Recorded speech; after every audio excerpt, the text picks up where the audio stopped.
So Norka, I appreciate the opportunity to talk to you about the EICAP program. You and I have worked together for a while, but this program has become increasingly important to the college and to the Gore School of Business. You might know that the EICAP program started as a program for the county, and fairly quickly they realized they needed other service providers to step in here. The EICAP program brings into the county small businesses that don't really have much access to good understanding of how you account for things in a business, how you deal with the accounting aspects.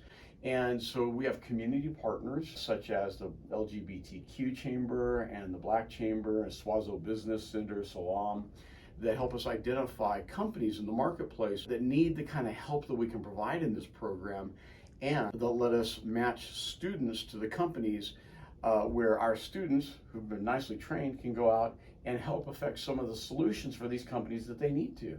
The good thing about this is the county pays for it, right? Right. And we realized very quickly as we started to do this work, matching the students with these firms, we probably needed more.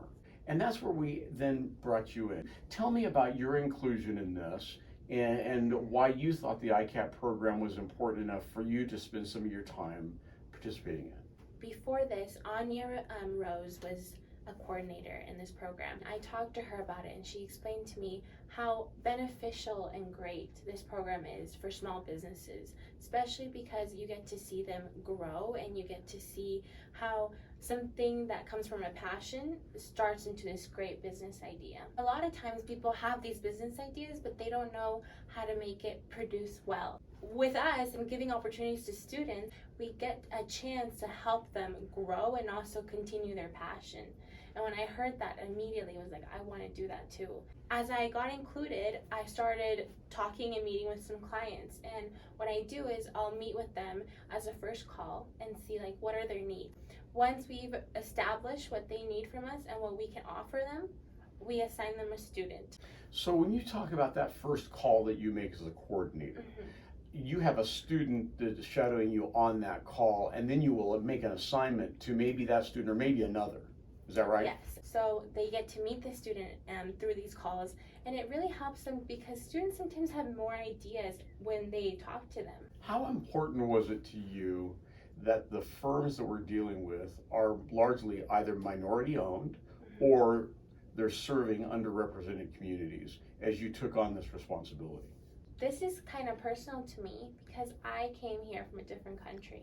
And when I came to America, I always was ingrained, like, you have the American dream of having a business and like making money. These small communities, whether they be minorities or this is their first venture that they had, it's amazing and it's important because we're letting them accomplish that American dream. Well, you know, I love that. In fact, it's part of one of the reasons I got involved in this program as well. So you did your undergraduate degree in finance and accounting here in the Gore School of Business.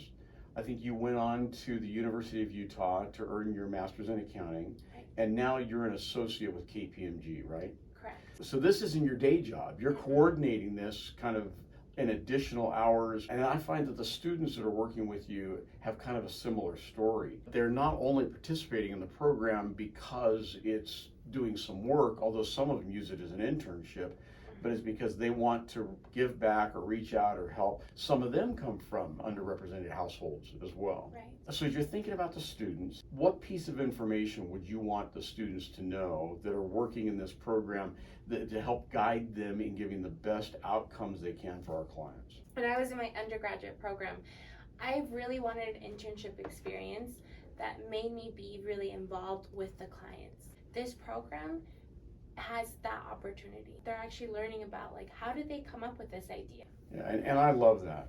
So this starts with community partners of the Salt Lake Economic Development Agency understanding that they have businesses within their communities that have needs.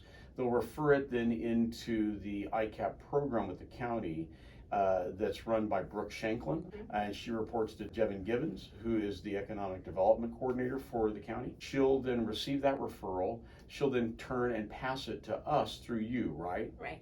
And then your responsibility is to assign a student to make that first call with you, and either then assign that student that's with you on the call, or maybe a different student that's within our cohort of student workers here, to then reach out to the client and begin the process. So we're not going to be there long term, right? Okay, so we are identifying a solution, preparing them to affect the solution, and then leaving them at a point where they are able to affect it on their own or with some professional help. Well, thanks for spending some time with me. I appreciate it. I love working with you.